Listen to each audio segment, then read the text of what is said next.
So we're focusing on equanimity, this quality of peace, and the relief of non-attachment, not being attached to what is arising and passing within and around us. That capacity to abide within it all, right? And not get so caught up in preference. And equanimity, there's that equal relationship there, right? We can relate to whatever is arising and passing equally. And whenever I say this, it often, frankly, sounds amazing and even impossible, right? How could we relate to anything that arises and passes equally? And how I understand this is that equanimity is a relationship that is rooted in and infused with wisdom. The equanimity knows that the nature of all conditioned phenomena is the same. It's all impermanent, unstable, and unreliable, not separate from conditions or context, not controllable. And equanimity knows that this is true of everything. Right? All of our feelings or thoughts, for example. So grief, a jealous thought, a moment of joy, fear, wanting, they're all of the same nature. None is better or worse than the other. And so equanimity knows this is true not just of my feelings and my thoughts, but of this body, of that tree or flower. The conversation that went really well, the one that went absolutely awful. It's true of our country, right? All impermanent, unreliable, not separate, equal in that way. And that really helps me because it doesn't mean that all of those things as they arise and pass feel the same in the mind, body, heart, or that we respond to all of them, each of them in the same way. But that I can have a relationship with all of that that has a clarity and peaceful knowing that their nature is actually the same. And this is why non-attachment is one of the translations of equanimity, because when we really know how things are, there's less attachment to needing to control and make things different, because we kind of know that that's a losing battle. Something that the meditation teacher, Jesse Macio Vega Frey, said during a recent retreat related to equanimity really stayed with me. He asked, how narrow a bandwidth does our peace and happiness depend on?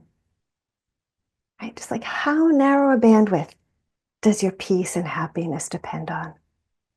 Can we only be peaceful when things are as we want them to be? Or when what's happening in here or out there feels just right?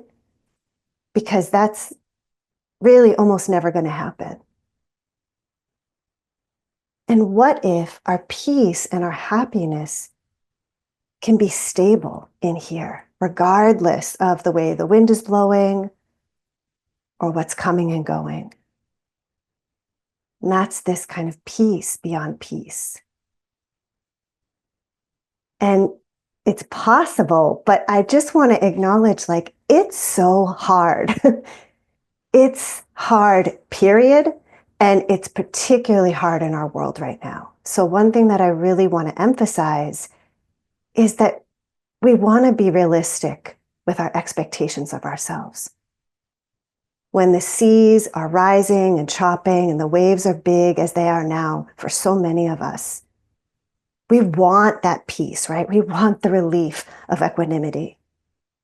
But often what that craving is that we just want the waves to stop.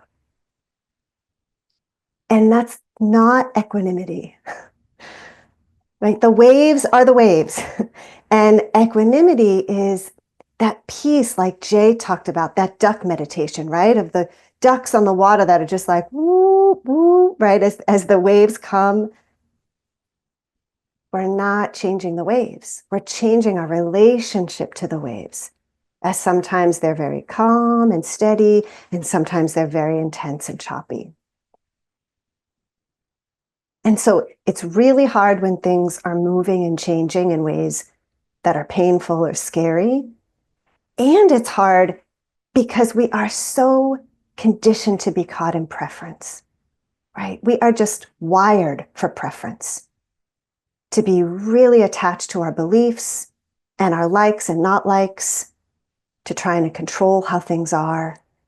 And so the neutrality of equanimity, right? That neutrality can be an incredible relief, a coolness in the fires of life, but it can also feel really strange and even wrong, right? Like if I'm neutral and have this equal relationship and not attached to my preferences, not caught in the fire of it all, it can feel like we're doing something wrong. So the neutrality that we may crave can feel strange because it is not where we live most of the time. And it's certainly not what our culture pulls for when the waves come, right? Because what do we usually do? We try to change them or fight them or control them. Or we give up, right? We numb out. We're gone. I don't even want to see the waves. I don't want to feel them. We disconnect. And so I want to encourage us all to notice that, to notice the way we resist being with things as they are, because resistance in the mind, body, heart is a great indication that we can slow down and get curious, right? Not to judge it, but learn from it. As Fabiola talked about in her talk, right? That moment when she received some feedback or criticism from a friend, and she was like, oh, I'm really triggered. Like, I can't quite be with this in a stable way. This doesn't feel equal or okay. And that's great. It's really wonderful practice. And it's probably going to be our practice a lot, not just in the coming days and weeks and months, but probably for the rest of our lives. Because we can't force ourselves into equanimity. Because then we're like automatically attached to preference, right? We're saying that how things are in this moment with my reactivity, my resistance is not okay. I need to force myself into some other state. And that makes equanimity impossible. So I really am just encouraging us, one, to be really gentle with our expectations of ourselves. We can think about our intention as really moment to moment, not trying to feel equanimity with everything all at once and forever. And that how we're going to be practicing this is probably more noticing when we're not okay with how things are. And that's no problem. It's just resistance. And being with that really can be a doorway to equanimity. And so one example, years ago, I did a 3-day weekend focused on equanimity. And the phrase that we were invited to hold was, things are as they are. Things are as they are. So even if you're open to it, even for a moment, kind of hold that in your mind and heart. Things are as they are. And I don't know about you. I mean, maybe intellectually, there's a sense of like, yeah, that's true, of course. But what I experienced over those 3 days and what I kept hearing inside, I would kind of, okay, things are as they are. And I would just feel no, like, no, things are not as they are. And this is with big things, right? No, we have to fight, we have to change, we should make things better. And in terms of kind of what was in here, how I was, no, I should be more patient than I feel in this moment. I should be more mindful than I was yesterday in that conversation, right? And it felt like that phrase, things are as they are, if I really, really stayed with that, it was almost like falling off a cliff, like giving up all of who I am, all of this efforting and doing. And that didn't mean I was doing the practice wrong or doing equanimity wrong, right? It just was like, I really have to see this. I have to see how much my system resists how things are in here and out there by trying to control it. That's what happens for me when things feel like too much. And for you, you may have some version of that energy, or when things feel too much, maybe again, your system disconnects or numbs or becomes indifferent. And we all have a little bit of both. And so, yes, equanimity is a factor of awakening, but it helps me to remember it's also a Brahmavihara. And equanimity in that framework is supported by the other three: metta, compassion, appreciative joy. So when things are as they are, feels so challenging and I can't be with it, it can be a great moment to bring some balance, a moment of compassion. May I care for how hard this is, this grief, this fear, this world.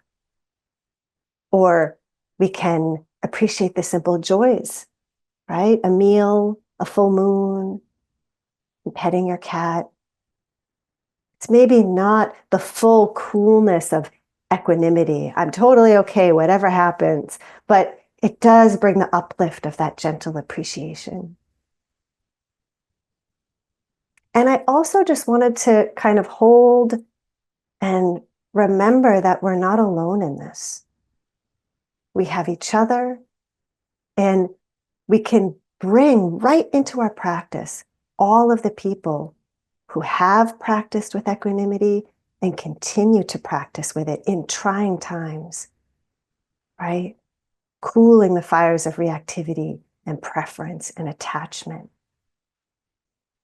I think a lot of Thich Nhat Hanh in these times and his experiences living through the Vietnam War, and that he was practicing equanimity, and I'm sure was practicing with his version of no and resistance inside to that and how things were.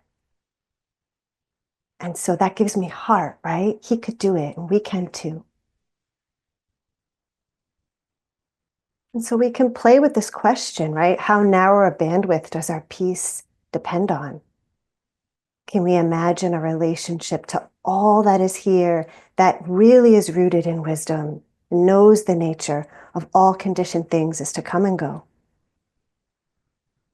That when we lean on things that are impermanent, it's really hard. We suffer because they're unreliable. And so this practice, I think, is so worthy of our time. And I'm excited to be in it with you all for these coming months. So thank you so much.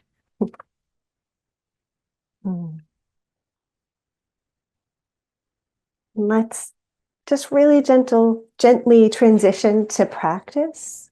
It's good to see people already moving. You're welcome to stand, stretch, maybe a couple deeper breaths. I find it sometimes hard to shift quickly from the kind of taking in of information to the slowing down and bringing the attention back to the body and breath. And so give yourself a little bit of time for that and just see what might be needed. Be a little opening of the chest or a swaying of the torso to find some balance with the sit bones. And to sense the spine rooted down, but also lengthening up. As much room as possible to breathe.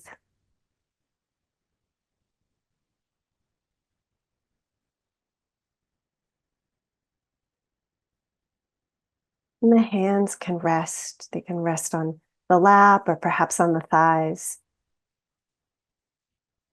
And face up can be a little more open, right? And Face down sometimes helpful when we just need to steady.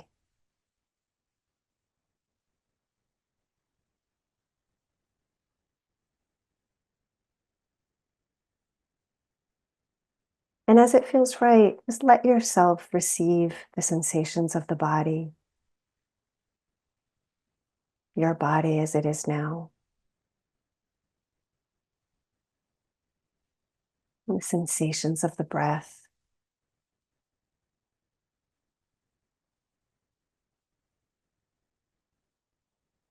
Just really gently seeing what you notice there.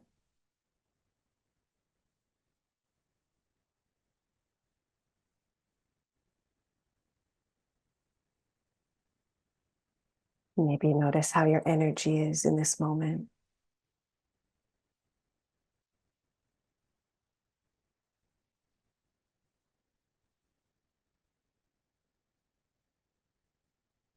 And the general tenor or energy of the mind, however it is. It's scattered or calm, open, or feeling kind of rigid.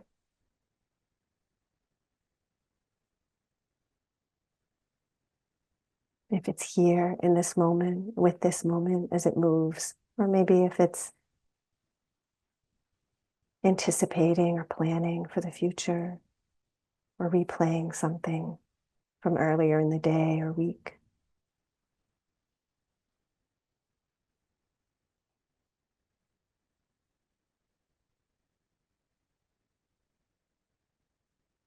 And see if it's possible to kindly notice whatever's happening.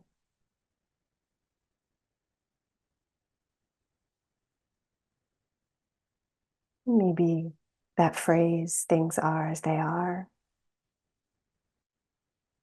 is an anchor that you want to experiment with today. Perhaps you're really wanting to stay with the breath or sounds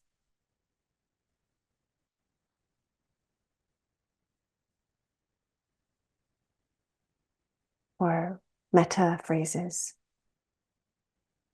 to really feel the warmth of the heart. Same, right? Even with what we choose as our anchor, none better or worse.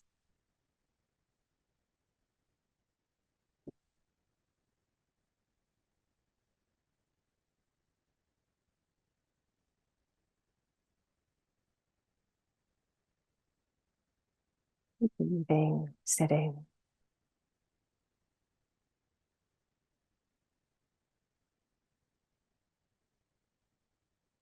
giving yourself permission to arrive in each moment.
See if it's possible to be gentle with yourself.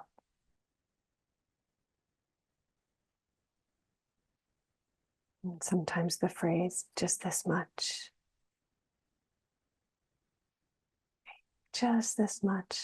just this moment of the in-breath, or just the very beginning of a thought or sensation.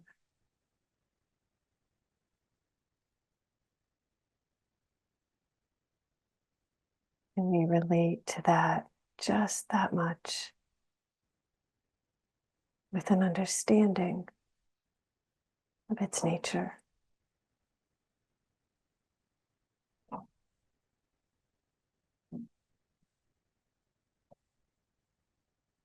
As soon as the in-breath or the thought begins, as soon as it arises, it's passing.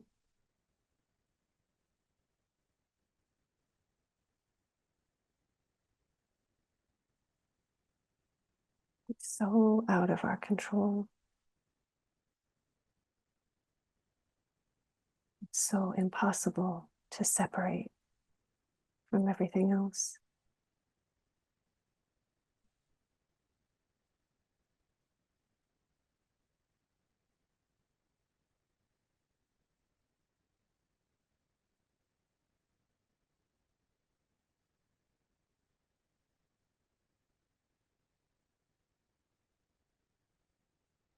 Seeing what it's like to be with that.